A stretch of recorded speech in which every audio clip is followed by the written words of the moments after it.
सबको जय मसीह की। प्रभु यीशु में आप सबको परमेश्वर का आशीष हो। मेरा गवाही, परमेश्वर ने मेरे जीवन में कितना कार्य किया। मैं यहाँ आज जो कलीसिया में बैठी हूँ इस योग्य में नहीं है। प्रभु मेरे जीवन में अनगिनत कार्य किया है और मेरा गवाही पूरा आज मैं बताना चाहता हूँ। शांति से आप लोग सुनिए। मैं 98 में मैं गांजाई का बिजनेस करती थी और 98 में मेरे को पुलिस पकड़ के लेके गया। मैं जेल में थी और तेलंगाना मेरा गांव। तेलंगाना में मेरा बेटा 3, मेरा पति गांव में रहते थे और मैं जेल में। और 98 में जेल में जाने का 10 महीने के बाद में हमारा पति आप हो गया। मैं जेल में थी। मेरे बच्चे लोग को कोई रिश्तेदार नहीं है। गरीबी की वजह से ना घर नहीं है, खाने को खाना नहीं है। बच्चे लोग कितना परिस्थिति खराब थी, लेकिन मैं उड़ नहीं सकता हूँ। लेकिन मेरे पास वो जेल में एक लेडीज थी, उनके द्वारा मेरे को प्रभु का वचन मिला। और प्रदीप वाघमारे करके जेल में मिनिस्ट्री करता है, उनके द्वारा जेल में मेरे को प्रभु का वचन मिला। पर मैं पढ़ाई नहीं किया, मेरे को पढ़ाई नहीं आता है। और जैसा मेरा हाथ में बाइबल आया और मैं जैसा प्रार्थना करना चाहती, लेकिन मैं पढ़ने को गया तो मुझे पढ़ने को नहीं आता है। तो मैं रोज परमेश्वर के पास रोया कि प्रभु मेरा आँख नहीं है, मैं कैसे आपका वचन को पढ़ सकता हूँ। तो वहां पर मेरे को एक सहेली मिला, वो 12 कड़ी का पुस्तक लेके आई और वो पुस्तक लेके मेरे को पढ़ाई। आज मैं बाइबल पढ़ सकती हूँ। वो जेल में सीखी।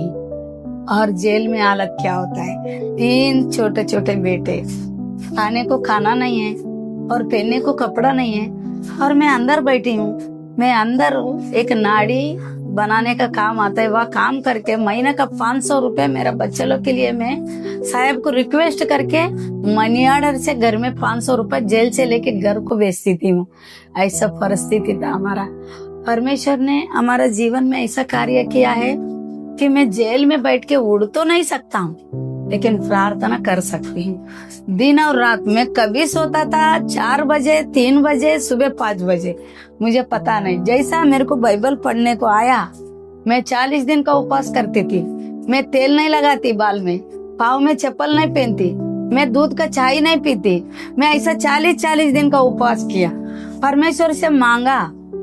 और वो जेल में मेरा सजा कितना थी, 5 साल शिक्षा, 50,000 दंड नहीं भरेगा, 6 महीने शिक्षा, 5.5 साल मेरा शिक्षा था। हर रात, हर दिन, हर सुबह, हर शाम परमेश्वर के पास रोया। मैं बहुत रोया, प्रभु तेरे सिवा मेरा कोई है ही नहीं। मेरे बच्चे लोग का क्या होगा, तू ही है मेरा दाता, तू जिंदा खुदा है, मेरे को मदद करो। मैं रोने लगा।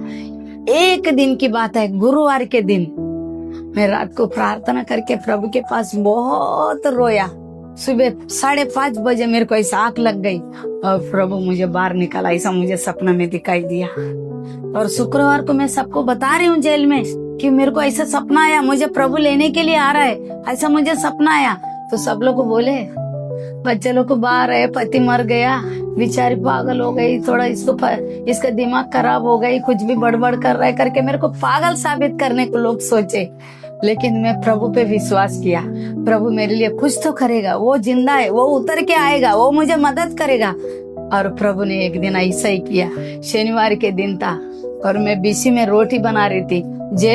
जेलर मैडम मेरे सामने आके खड़ी होके बोलती है, ललिता तुम घर नहीं जाओगे अपने बच्चे के पास? मैं बोला क्या मैडम, मेरे से मजाक करता है, मेरे को 5.5 साल रुकना है यहाँ। नहीं, तेरा परमेश्वर ने तुझे छुड़ाया, तू तेरा बच्चा में जा सकती है, जाओ तेरा कपड़ा लेके गेट पे आ जाओ। कितना महीना में? 18 महीना।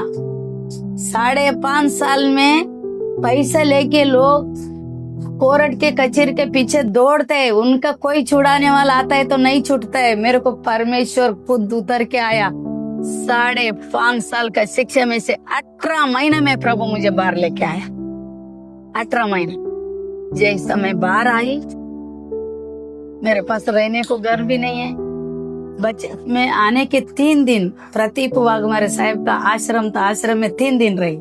इसके बाद में तेलंगाना हमारा बच्चे के पास गई। हमारा बच्चे लोग को मेरे को देख के बहुत रोया, पापा मरा, पापा मरेगा तो मम्मी घर पे नहीं है, कैसा हालत हो सकता है। मेरे बच्चे लोग को बहुत रोया, मैं भी रोया, लेकिन परमेश्वर हमारा साथ है, परमेश्वर हमारा हाथ नहीं छोड़ता। 1 साल मैं हॉस्पिटल में काम किया। हॉस्पिटल में काम करता है तो मेरा बच्चा बोलता है, मम्मी तुम हॉस्पिटल में काम मत करो, क्योंकि लोग बोलते हैं तुम्हारा मम्मी गंदगी उठाता है, तुम ये काम मत करो। बोले अभी क्या करेगा। मैं बच्चे लोग को गांव में छोड़ के हॉस्टल में मैं अकेली मुंबई आ गई।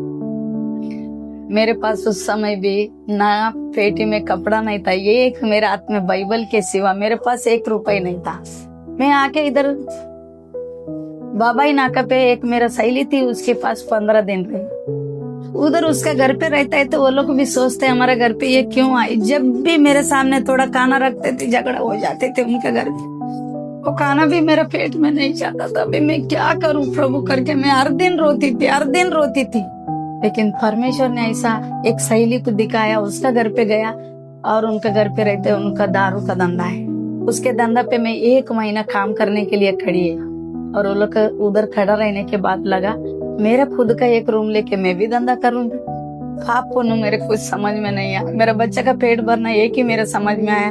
300 रुपया मेरे पास नहीं था और मेरा खान का था। मैं गिरू रख के 1000 रुपए लेके आया और वो रूम को डिपॉजिट दिया। 300 रुपए भाड़ा में एक रूम मैंने भाड़ा पे लेके वो रूम में रहा। मेरे पास उस टाइम में एक गिलास भी नहीं है, एक बर्तन भी नहीं है, एक कपड़ा भी नहीं है। मैं एक दरवाजा जूना वाला लेके आके उसके ऊपर सोता था। मेरे घर पे सब चिक्कल था, पूरा पानी आता था। रात को 2 बजे पानी पूरा घर में भर गया। मैं उठ के रोने लगी, मेरे को कुछ समझ में नहीं आ रहा है, प्रभु मैं कहाँ जाऊँ। आजू बाजू वाला बोलते हैं तुम लोग रो मत, अभी पानी निकल जाएगा, फिर तो दरवाजे के ऊपर सो जाना। सब लोगों मेरे को मदद किया, परमेश्वर ने मेरे को दूसरे से मदद दिलाया। ऐसा मैं दिन निकालने लगा। एक दिन की बात है, मैं एक 10 लीटर दारू मेरा सहेली ने मेरे को दिया, बेचो। वो 240 रुपए का दारू बेचेगा तो मेरे को 120 रुपए भी जमा नहीं हुआ, क्योंकि सब लोग बोलते है कैसा है तेरा माल, दिखा दे मैं पी के देखता हूँ। मैं वो लोग माल देते, मेरे 120 रुपए नहीं दिए। अभी मैं क्या करूँ, अभी मैं किधर जाऊं। मैं बैठ के बहुत रोने लगी। तो एक लड़का मेरे पास आया, दारू दो। मैं बोला नहीं है बेटा। तो आप क्यों रो रहा है। मैं क्या करूँ, आपको बोल के क्या मिलेगा। बोलता है आपको मैं मम्मी बोलूं क्या। मैं बोला बोलना बेटा। अभी बेटा बोल रहा हूँ, आप क्यों रो रहा है। मैं बोला मेरा ऐसा परिस्थिति है। उसने मेरे को 500 नोट निकाल के दिया, जाओ दारू लेके आओ, मेरे को दो, मैं पिएगा। मैं दारू लेने को गया, वो इतना 2 रोटी और 1 बैंगन का सब्जी लाके मेरे को बोलता है मम्मी तुम इसको खा लेना। मैं कितना दिन की भूखी थी मुझे पता नहीं। मैं सुबह 1 वड़ा पाव खाती थी, शाम को 1 वड़ा पाव खाती थी। 3 महीना में खाना नहीं बनाई, घर पे राशन नहीं, स्टोव नहीं, घासलेट नहीं, मेरे पास बर्तन नहीं, मैं कैसा खाएगा। मैं वड़ा पाव खा के 3 महीना दिन निकाला। वो आदमी 500 रुपए दिया, वो 500 रुपए का दारू लेके आया और उसको दिया 5 रुपए का दारू, वो पी के गया। उसके बाद वो दूसरे दिन आके बोलता है मम्मी और पैसा चाहिए। इसके बाद उस लड़के से मेरे धीरे वो दारू का धंधा से मेरे 1 साल अच्छा धंधा चला। 1 साल थोड़ा अच्छा धंधा चला और इसके बाद में 1 साल के बाद में एक आदमी मेरे पास एक छेना खा के दारू पी के एक पर्ची फेंक के गया। वो पर्ची फेंकने के बाद में वो पर्ची हिंदी में है, मैं उसको उठा के पढ़ा, वो हिंदी में है। और उसको पढ़ने के बाद उसमें living of church Saint Lawrence school Borivali west ऐसा लिखा है। उसको लेके मैं संडे के दिन वो चर्च में पहुंच गई और चर्च में पहुंचने के बाद वहाँ के लोग इंग्लिश में बहुत बड़ा गाना बोल रहे हैं, लेकिन मुझे कुछ भी समझ में नहीं आया। मैं क्या करूं, मैं कैसा करूं। तो वो लोग लास्ट तक वहां पर बैठ के उन लोग हिंदी में बोला, हिंदी में तो तुम लोग पर्ची दिए, इंग्लिश में प्रार्थना करते हैं, मैं क्या करूं। वो लोग बोले तुम्हारा घर का एड्रेस दो, हम तुम्हारा घर पे आएंगे। वो लोग 1 बार 2 बार 3 बार हमारा घर पे आता है तो दारू का वास आता है। मेरा गली तो इतना गंदगी है, इतना चिक्कल है। वो गली में वो लोग मेरे लिए उतर के आते थे। पास्टर लोग मेरे घर पे आके प्रार्थना करना स्टार्ट किया और मैं चर्च जाना चालू किया। जैसा धीरे चर्च जाना चालू किया, उस समय भी हमारा परिस्थिति इतना अच्छा नहीं थे, फिर भी हम लोग चर्च जाना नहीं छोड़ा। इसके बाद 2003 दिसंबर महीना 17, 18 और 20, ये 19, ये 3 दिन पूरा झोपड़पट्टी टूट जाता है। हम रहते हैं वो घर में, मेरा सब बर्तन बिर्तन कपड़ा सब बाहर रख के मैं अंदर गया, प्रभु के पास नीचे गिर के 1.5 घंटा रोई। मैं 1.5 घंटा बोला, प्रभु मुझे जिंदा क्यों रखा, मेरे बच्चे को लेके मैं कहाँ जाऊँ, किधर जाऊँ, मैं बहुत मैं रोया। परमेश्वर ने सुना। एक गली से लेके 14 गली तक 14 गली टूट गए, लेकिन मेरा गली नहीं टूटा। ये परमेश्वर को कोटि कोटि धन्यवाद करता हूँ।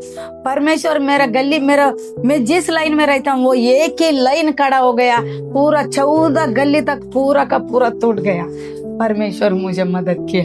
मैं परमेश्वर को उठ के धन्यवाद किया, प्रभु मेरा घर नहीं टूटा, तूने मुझे बचाया। मैंने प्रभु को धन्यवाद किया। ऐसा दिन निकलते गया। वो उस समय भी पुलिस लोग परेशान करता है, ये धंधा मुझे पसंद नहीं है, लेकिन मेरा मजबूरी है ये धंधा करना।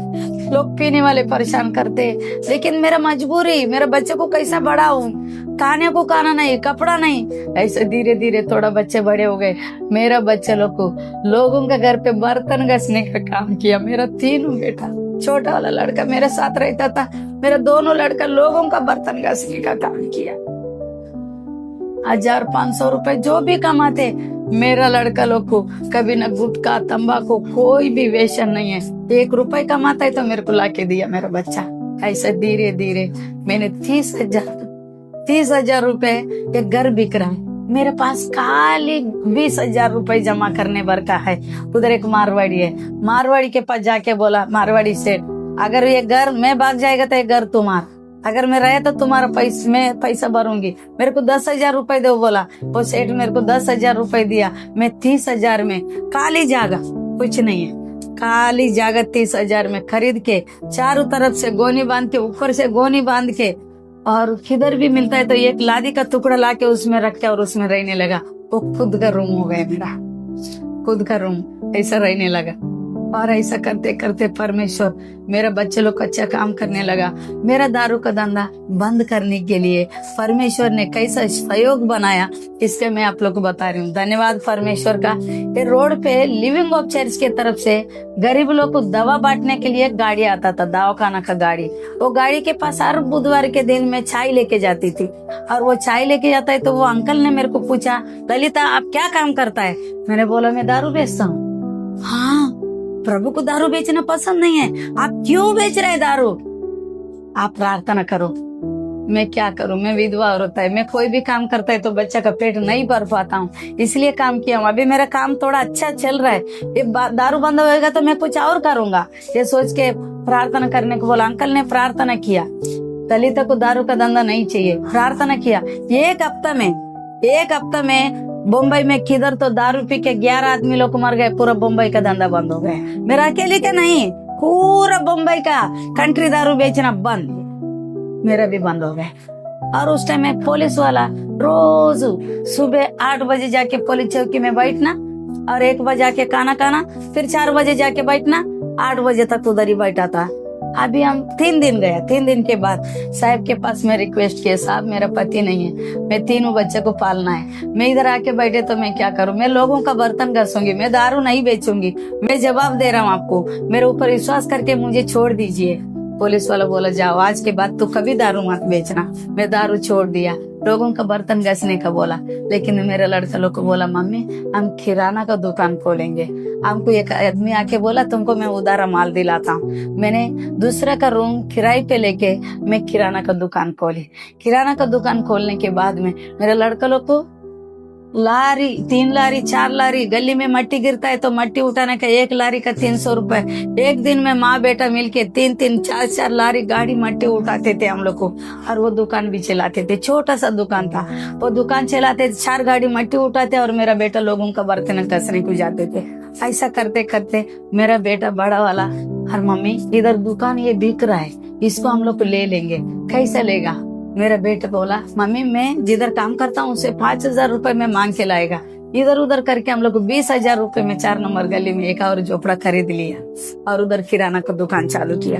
ऐसा करते करते मेरा बेटा का उम्र हो गया, शादी का उम्र हो गया, और मेरा बेटा को मेरा भाई का लड़की देता है करके, मेरा भाई का लड़की मेरा बेटा को देगा करके मेरा भाई मेरे पास आया। मेरा भाई बीमार था, मेरा लड़की से शादी कर, तेरे बेटे को बोला। मैं हाँ बोला। मेरा भाभी मना कर दिया। फिर मेरा बेटा बोला नहीं मम्मी, हम लोग बपतिस्मा लेता है, हम लोग के जिंदगी ये नहीं चाहिए हम लोग को, करके तीनों बेटा लोग को एक दिन में बपतिस्मा लिया। बपतिस्मा लेने के बाद फिर मेरा भाभी बोला हम देगा। फिर मैं बोला मुंबई आके लड़की बोलेगी कि मेरा बेटे से शादी करूंगा तो हम करेगा, नहीं तो नहीं। फिर मेरा भाई का लड़की इधर मुंबई आई, वो सामने बोली मैं शादी करूंगा। फिर मैं गाँव लेके एक तो मेरा बड़ा बेटा का शादी कर दिया। शादी के बाद में मेरा लड़का 3 महीना मुंबई में हमारा साथ रहा। 3 महीने के बाद बोला मम्मी मुझे कोई अच्छा काम नहीं मिल रहा है, कितना दिन में बर्तन घसेगा, मेरे को दुबई भेजो, मैं काम करने को जाएगा।